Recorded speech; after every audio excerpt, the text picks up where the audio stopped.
LegalizeFreedom.com.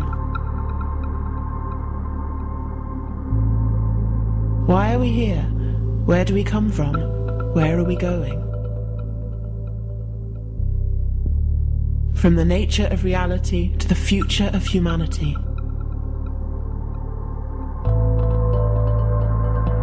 Beyond politics, poverty and war. LegalizeFreedom.com.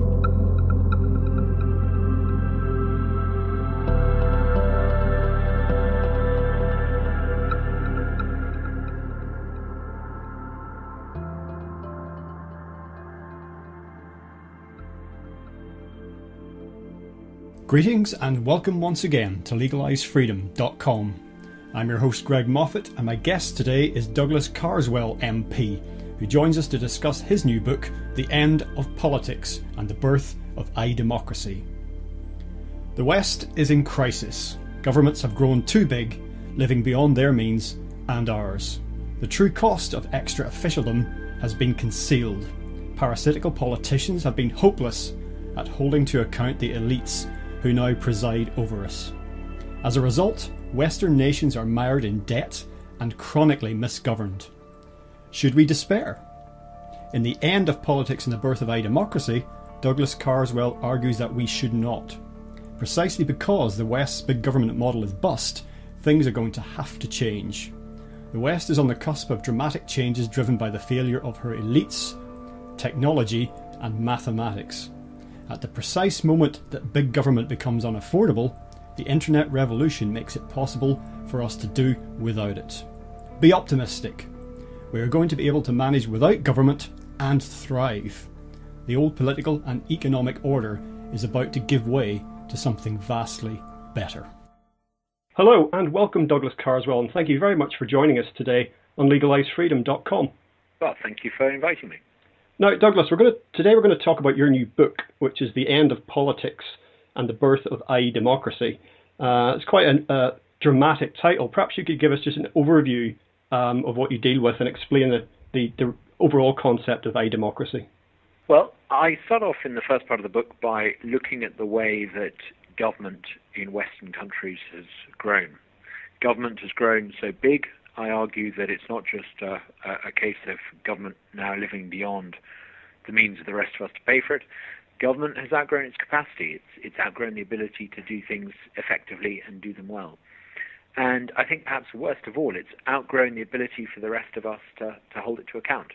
We have, if you like, a 21st century size system of government, and we're trying to hold it to account with a 19th century system of democracy. It doesn't work. And because those who now wield executive power are unaccountable, they tend to get things badly wrong, and mistakes happen and they go uncorrected. So I argue that this has led to a crisis in politics, and I talk about the end of politics. What I mean by that is that how a person votes, or how we in aggregate vote, no longer really determines the decisions that are made that affect our lives. Officials, whether they're setting interest rates or deciding on where to put a local incinerator, they're simply not answerable to us the way that many people expect. And so politics has become an empty husk. Of course, the elections still happen and the outward form of politics remains the same, but its meaning has withered. So I then start to build an argument that says that not only is politics, big government politics has become moribund, but it's unsustainable, and that's the bad news. The good news is that at the moment that big government, the sort of West's big government model becomes unsustainable, along comes the digital revolution to the rescue. It means that we don't actually need big collective government decision-making the way that we're used to. We can actually start to do collective decision-making, if you like, without the state.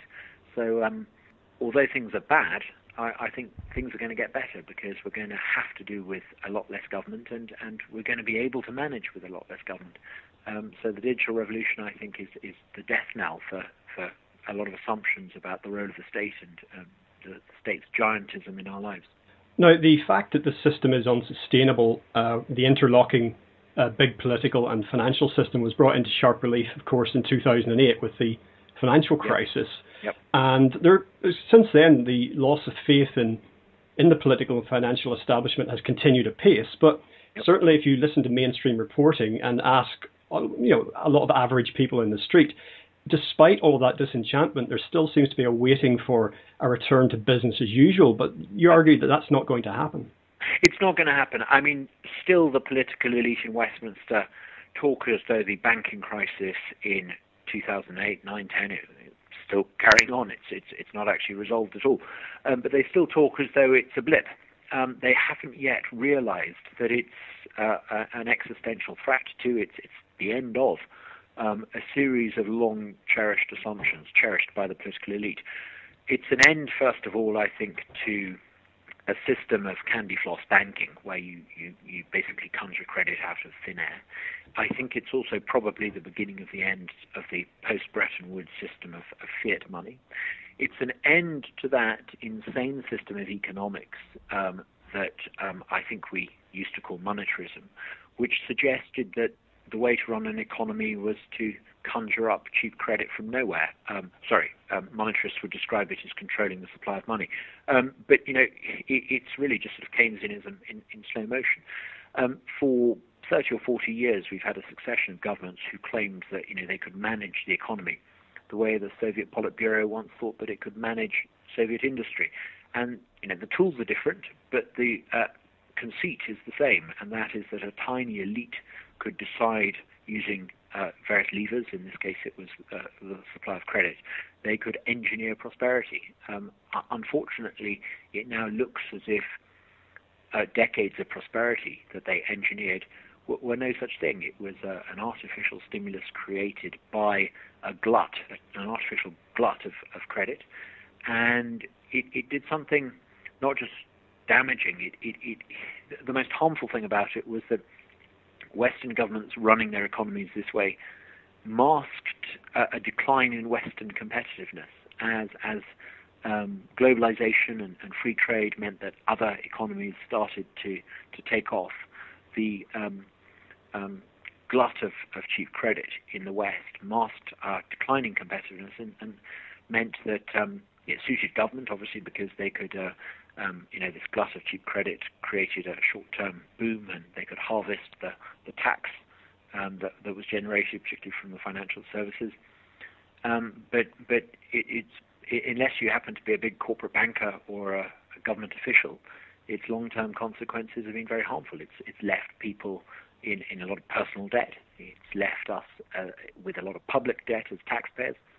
And I think there's a recognition that many of the assumptions that we've had about the economy over the past 30 or 40 years are actually not as solid and sound as we thought they were. Anyone who's read popular books of recent years, such as Squandered by David Craig, or John Lanchester's Whoops, Why Everyone Owes Everyone Else and No One Can Pay, will understand that this pattern of government borrowing and spending, and indeed the structure of the financial system itself, means that it's basically mathematically impossible to address the deficits and debts in their own terms. Something has to change structurally, and you address that in your book also. Yep. Something's got to give, and it's not going to be the Chinese creditors. I think when you reach the situation that many Western countries, particularly Britain, but also Japan and the United States and certainly some Euroland countries, but not all, when you reach the situation that they're in, the debt becomes unmanageable. And I'm not just talking about sort of Greece and Spain defaulting on their debts. I think the debt has and will become unmanageable for Britain and America and Japan. And I think we're living through the last days of a sort of a bond bubble when there's still a belief that governments are going to be able to manage, and they're not. And eventually the bond bubble will burst, and a lot of people who are owed money will not get it. And I think the wiser public policy makers have already factored that in, and are beginning to see what will the world look like after that. In Britain, I think it raises some intriguing questions. I don't think it just means the end of the idea of monopoly money, monopoly in both senses of the term, losing value as in the board game, and monopoly in the sense that we all have to live under the George Osborne pound. It's not just going to challenge assumptions about monopoly money. I think it's also going to raise a fundamental question. At the moment, the British state commissions about £30,000 worth of services for every family. When the bond bubble bursts and we wake up one morning and it's not just the rhetoric of deficit reduction, whoever's the Chancellor is actually going to have to look us in the eye and say that there simply isn't the money that we thought there was, and I can't continue to print it or borrow it. How are we then going to get the state to deliver public services? Well, the only way we can do that is to see dramatic improvements in the efficiency of public administration. And the only way we can do that is to allow self-commissioning. So in effect, the coming crisis, the coming mathematical numbers crisis, I think is going to force us to have a much smaller government and have the state relinquish control over vast swathes of public service. That's not to say we're not going to have public services. It's just that instead of government running them, individual members of the public will have to commission their own share. We'll come back to that last point in a moment, but just to address the issue of these huge debts held by governments, all sorts of institutions, national, international, companies, banks themselves. Can this actually be unwound in a way? Because we know that a lot of it is, it's kind of funny money. It doesn't really exist in any form of tangible wealth. Can this be unwound in a way that doesn't actually cause a lot of devastation to a lot of people's lives who are not actually culpable in this? Well, I'm beginning to doubt that it can. I mean, when in 2007, 2008, the banking crisis first came along, I did everything I could and voted against every bank bailout I could, because I could see at the time that we were in effect converting a bank debt crisis into a sovereign debt crisis. But the reason, you don't need to be an economic expert to realize that you can't really unwind the debt crisis. Just look at two bald figures. What is the growth of GDP in the countries with sovereign debt and public debt problems? How much are they growing by, and how much is their debt growing by? In Britain, GDP growth in the 5 years of this Parliament will, if we're lucky, be 4-5% maximum. At the moment, it's so far halfway through the Parliament, the economy hasn't grown at all net. But say best case scenario, it's 4-5%. Public debt during that 5-year period will have grown roughly doubled. Those are the only two figures you really need to focus on when looking at sovereign debt crises. How much is public debt growing by, and how much is the economy growing by? And if the public debt continues to grow faster than the rate of the economy, then go do the maths. It would be exactly the same if a householder had a credit card bill. Eventually, when you have a runaway debt situation and the debt is growing faster than the interest on the debt is growing faster than any increase in income, unless you have a default of some kind, you're never going to escape, and that there will be some sort of default of some kind. Now, the ideas presented in your book, they cut to the very heart of what the purpose of government is, and you're arguing that as a vehicle to organise human affairs through having grand designs for everything, that this is basically not fundamentally not a good idea. And I have to say, when you mentioned grand designs in the book, the first thing that sprung to mind was the image of Tony Blair standing up and talking about a vision for Britain. And when he did that, I remember saying, we don't want a vision from you for Britain or my life or my family. You should take delivery of and sort and count paper clips. You are an administrator. There's nothing that terrifies me more than when I hear a politician talking about UK PLC. Since when did I become part of some corporatist dream, or should I say nightmare? I couldn't agree more. It's interesting, though, isn't it, how throughout this country's history and in fact throughout most Western countries' history, we've had the tyranny of what you might call the blueprint, where you get a tiny elite and they get it into their heads that society and human social and economic affairs should be molded according to their idea of what works. and they'll be quick to give you the justification, but somehow the blueprint always involves them being in charge. I think something rather interesting is happening with the digital revolution. I think this fundamental driver behind statism, which is that the presumption that an elite knows best, is itself crumbling. The internet is a sprawling network of organic design. It has no central directing authority, and yet it allows incredible sort of collective endeavor and crowdsourcing of wisdom and judgment. It makes possible a much more sort of Hayekian type of society. We're used to the sort of Cartesian presumption behind the elite that their blueprint, whether it's a socialist blueprint or a so-called free market Thatcherite blueprint, that they're always keen to impose their blueprint. What I think is significant about the internet is it opens up the possibility that those who advocate that there should be no blueprint go from being a sort of marginal voice to becoming mainstream. Why have a blueprint at all? Why not organize society organically and spontaneously on the basis of what works, rather than according to the design of an elite? Again and again and again, when the elite has tried to impose their vision of what works, whether it's building tower blocks in South London or giving us all or millions of Europeans a common European currency, they've imposed disaster on society. Far better to have a society that is not organized according to the blueprints of an elite. I think what used to be if you like, a sort of fantasy for libertarians, is becoming mainstream. You can do collectivism without the elite. Yes, I mean, a lot of, just to remind listeners again, your book, The End of Politics and the Birth of iDemocracy, a lot of the ideas in there were somewhat familiar to me through reading about a system known as anarcho-capitalism. And I was reading some comments online, appropriately enough, today regarding your new book, and there was a mainstream pundit who said you had something of an anarchist about you. If they work for the BBC, I take that as a compliment. No, I mean, on a serious note, I wouldn't describe myself as an anarchist.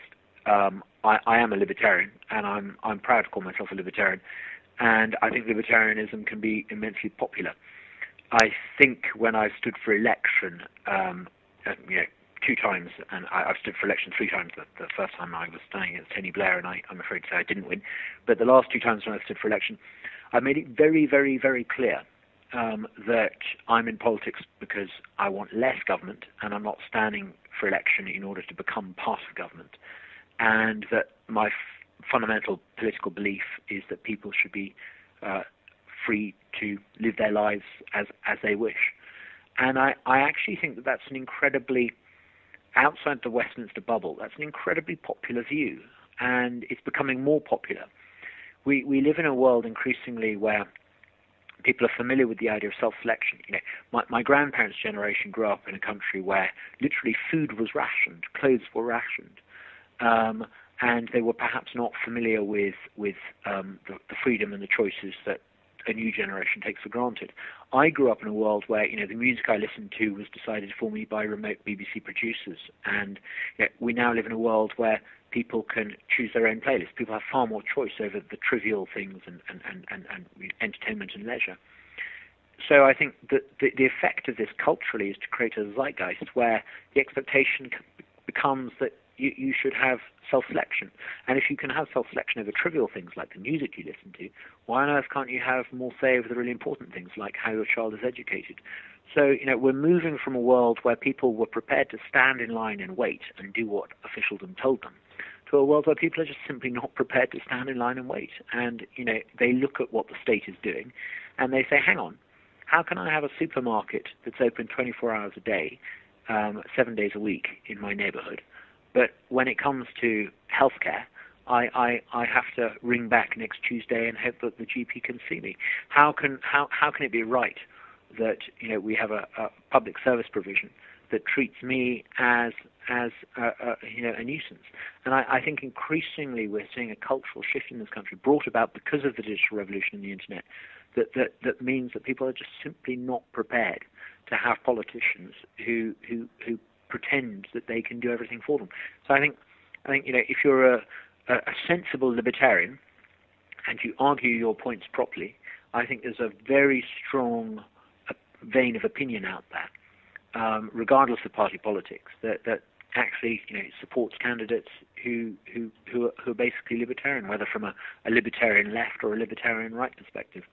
Yeah, look, I think fundamentally most people don't want to control other people's lives, and the people who do tend to want to control other people's lives are those least fit to be doing so. Yep. And I think we saw the phenomenon that you just referred to with Ron Paul in the US, that when you actually put these ideas in front of people, they go, wow, this is what I've been looking for. Because one of the reasons we have an electoral sort of crisis in lots of Western democracies, particularly in the UK, is because on policy you can barely get a cigarette paper between the major parties. Yeah, and I think you're right. I think there's a complete lack of authenticity in the political system. People see the politicians as recycling and regurgitating the same script. And fundamentally, often when someone's standing for election in this country, they're not really saying, this is what I believe in. They're saying this is the party line. And people don't want to hear that. People want to know, what is it that you, the person, believe in? And so I think there's a really strong mood out there that is it's not anarchic, but it's strongly libertarian, and it wants a different kind of politics, and it wants politicians who say, don't vote for me because I'm going to promise to fix everything. Vote for me because I'm going to make sure that the parasitical elite stop leeching off you, and that your share of taxpayer money you will have control over, and we'll keep government small and off your backs. And I know that smart opinion in Westminster says that libertarian views are minority views. I've spoken to an awful lot of people who I would describe as small C conservatives, but when it comes to wanting change, they've actually got a streak of pretty strong libertarian radicalism in them. Well, actually, I can't remember which BBC show it was, whether it was Any Questions or Question Time. You could probably tell me, but you were on the panel on this occasion, and I actually contacted the BBC afterwards to comment on this. Say what a difference it makes when you've got a human being instead of a stuffed suit on your panel. I didn't get any reply, but I wanted to register that when they do occasionally get people on who just can say what they think, it makes such a difference to debate. It's very kind of you to say so. I am an optimist, and although my book in the first part talks about doom and gloom and how awful, how incompetent our political elites are and how we're bankrupt, the real message of my book is actually in the second part, when it's cheer up. Despite the awfulness of our politicians, in fact, because of their awfulness and because they bankrupted us, we're going to have to change. And technology is going to allow us to do a whole load of stuff without them. I mean, just take, for example, I don't know how many of your listeners will, have children, but since I became a parent, the most important thing in my life, irrespective of anything, is my child. And I find it absurd, and it makes me angry, that I, at the moment, have almost no say over certain things about my child's education which are incredibly important to me. And I'm expected to stand in line and wait. How can it be right that I can build up my own playlist on Spotify? I can, as a programmer-in-chief on my iPad, provide a whole range of television entertainment for my daughter, but I can't be allowed to express views about preferences that I may have as to how my child should be educated. It's an absurd system. We need to get out of this stand in line and wait mentality. It's not the 1950s anymore. We don't have rationing. So why on earth is government rationing access to things like health and education? We should give people control. Ironically, one of the things that I come up against, if you're talking to someone in down the pub or in the supermarket, and something government comes up, one of the things they'll say in response to what you've just described, scaling things back and choices, but only the government can afford to do this. We couldn't, as people, couldn't afford to do this. But of course, that's a bizarre incidence of turning things, the situation on its head. I think I've had first-hand experience of this. I've had a lot of parents and mums and dads who've got children with special needs. And, for example, some of them have had great difficulty in getting a speech therapist. And when they look at what it would cost them to privately pay for the speech therapist, they despair.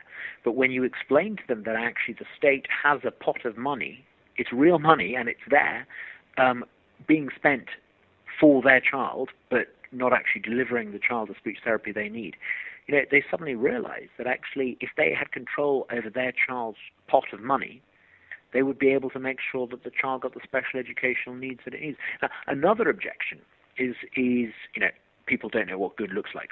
And, people are somehow supposed to be too ignorant to know what's good for them. Now, obviously, I don't know everything I could possibly need to know to decide on a curriculum for my child. Even the cleverest polymath at Cambridge University couldn't possibly know everything that you need to know to educate their child. By definition, we can only make a decision about how to educate our child by assembling a whole collective body of information. But the extraordinary thing about the internet, it allows you to bring together that information in a totally new way. Instead of gathering all the information on the minister's desk and deciding, here is a national curriculum and thou shalt teach according to this wisdom, the internet allows you not just to crowdsource information and analysis, but to crowdsource judgment. What I mean by that, you don't actually need to know a lot about maths to be able to select a maths course for your child, because you could refer to tens of thousands of other parents who've made that decision for you. Now, if you think that's far-fetched, a couple of weeks ago I went and bought a new electronic device in a shop, a very complicated piece of equipment. It would take me weeks to understand all its technical specifications, but I could buy my mobile phone because tens of thousands of other people in London had already had to make that decision, and because they had made that decision, there was brand information, there was pricing information, and there were recommendations online. And by using that, I could make a very sophisticated choice about a complex piece of electronic equipment in 5 minutes. If I had been making the decision in isolation, I would still be humming and hawing. Now, crowdsourcing decision-making online is going to become ubiquitous in a way that we're only just beginning to understand. Yes, and in this regard, in your book, you refer to the fact that we've been trained to defer to a lot of so-called experts. But when we examine some of their ideas and concepts and recommendations more closely, we see it's actually backed up by a lot of second-hand ideas and ideology, and that these people are not necessarily that intelligent. And worse, sometimes, as we saw with the financial crisis, the people who bungle things are then turned to for the answers. Absolutely. What I find so extraordinary is that so often when you analyze received expert wisdom, what you actually find are a series of assumptions made by people who, in order to be regarded as an expert, have had to espouse those assumptions. So, I can think of particular examples where key decisions were made over public policy by people who were unwilling to challenge the presumptions that they used to make those judgments. Because they had a vested interest in a particular outcome, were never willing to allow and regarded as heretics those who questioned what they were saying. Take, for example, the ruinous decision by public policy officials in Washington, America, to use federal subsidies to underpin Fannie Mae and Freddie Mac in order to encourage more people to take out debt.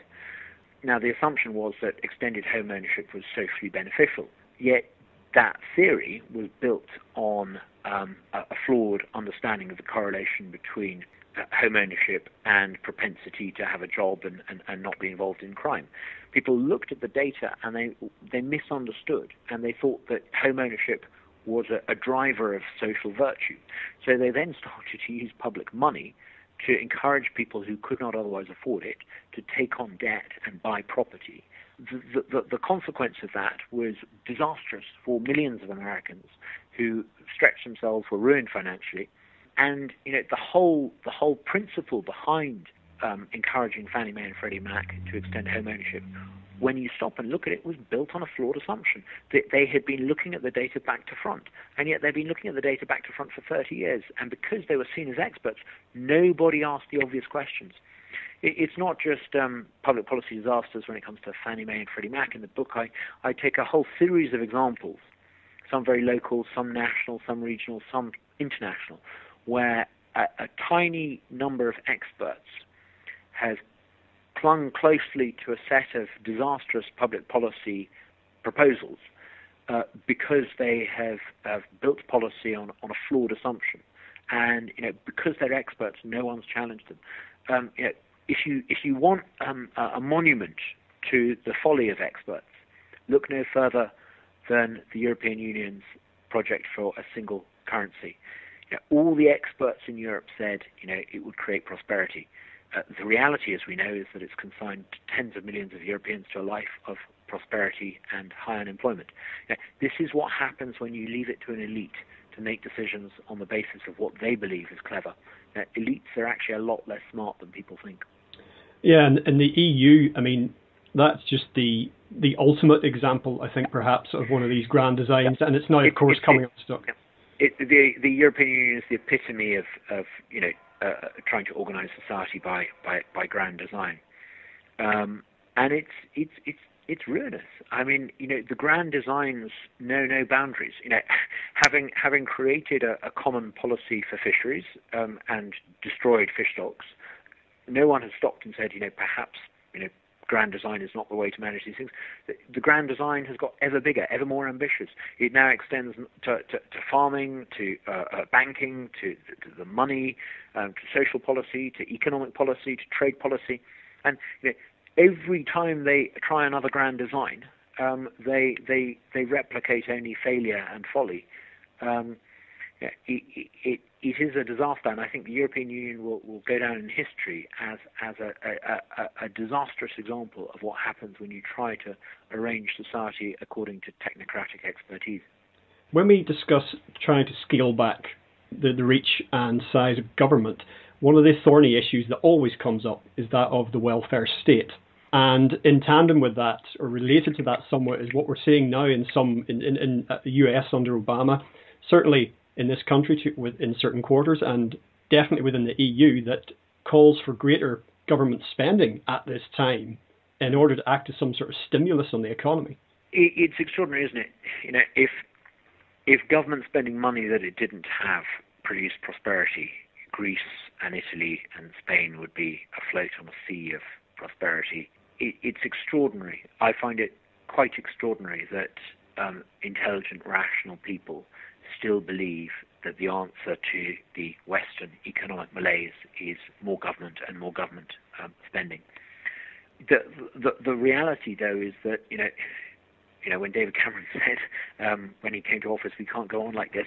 The reality is, again and again in Western societies, governments are carrying on as though they can spend money that they don't have, and for all the talk of austerity, there's been remarkably little reduction in public expenditure. I suspect it boils down to whether we have a soft landing or we wake up one morning and we're not that different from Greece. I fear that the United States and Britain and Japan may not be as far removed from Greece as they sometimes like to think they are. Well, just while you mentioned David Cameron, we'll just say for those listening globally, that's the head of the Conservative Party in the UK and currently Prime Minister, so quite important chap. You get a call from Dave and he says, Doug, details to follow, but long story short, Osborne's out, you're the new Chancellor, be in my office at 9 o'clock in the morning. What would you do then? I would say, yeah, April Fool's, funny one. It's not going to happen, but if I was Chancellor, I would do a series of things dramatically.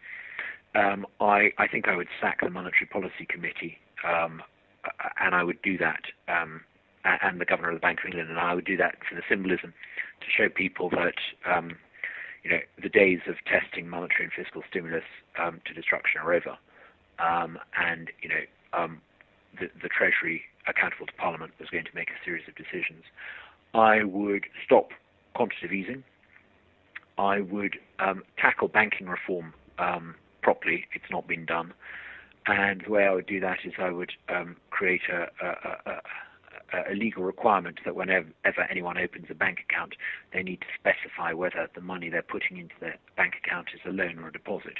In other words, I would allow a sort of organic check and constraint upon fractional reserve banking. A bank that was well run, obviously more people would be willing to tick the box saying that money was a loan. A badly run bank more people would tick the box saying it was a deposit, and so its reserve ratio would be automatically higher. I think if you did that, if you had that sort of organic approach to banking reform, you would constrain the worst excesses of fractional reserve banking. I would end the practice of central bankers of sluicing cheap credit at banks, and I would prepare to allow several banks to go under. I think the era of financial service giantism is coming to an end. The future for banks lies in niche, small players, and I would prepare for a world where there were fewer big corporate banks and smaller players. I would be prepared to watch some of the giants go to the wall. I would stop using taxpayer money to subsidize the bankers. State-subsidized banking has been as disastrous for this country as state-subsidized anything. I would have a supply-side revolution. I would remove a lot of the restrictive practices on the labour market that are propping up non-wage labour costs, that are consigning millions of people to a life of marginal or non-employment. I would remove many of the corporatist regulations that allow a lot of economic activity in this country to be dominated by corporatism. For example, in the energy sector, there are regulations in place that in effect prevent insurgent players coming in and providing us with cheap shale gas. We've got record high energy prices, but billions of cubic feet of shale gas trapped in the ground beneath us. I would allow entrepreneurs and wealth creators free rein to create wealth. I would repeal and withdraw from all tariffs. I would completely open up trade in this country. And I think if you did that, if you created a country with incidentally, things like corporation tax, I would move away from. I would radically reform the tax system. I think basically you need two types of tax. You need basically taxes on consumption and taxes on property. And taxes should be a variant of those. If you're going to retain an income tax, then I think it should be a flat rate for everything, and whether the income is earned by a private individual or a company, it should be the same rate. And I think if you started to do that, if you started to have a very simplified tax system, a flat tax system, removing many of the restrictive practices to wealth creators, something quite extraordinary would happen. I think you would suddenly see wealth created. And, I think once you did that, we would actually, discover that this island is in a very good place to prosper. Although we're stuck in an economic downturn, actually look outside the West, and there's a huge network of prosperity. There are tens of millions of people in Africa and South America and South Asia every year being drawn into this global network of specialization and exchange. The economies in Turkey, Southern Asia, India, Africa are growing very fast. We could be part of that if we would only remove these Western-made barriers to wealth creation. Well, Douglas, just to as we move to a close, I found, the end of politics and the birth of iDemocracy, once again, that's your new book, many stimulating ideas in there about the potential for this country and everywhere in the world, really, that you've described. But I do have genuine concerns, and I don't mean to sound pessimistic, that if this government gravy train finally hits the buffers, I have concerns about financial and social repression. We see protests now being put down in quite draconian ways. The state is undoubtedly more authoritarian than it was 10, 20 years ago. Surveillance is on the increase. Lots of concerns about generally big government's response to what's happening, and it's not going to want to quietly dwindle away, and that does concern me.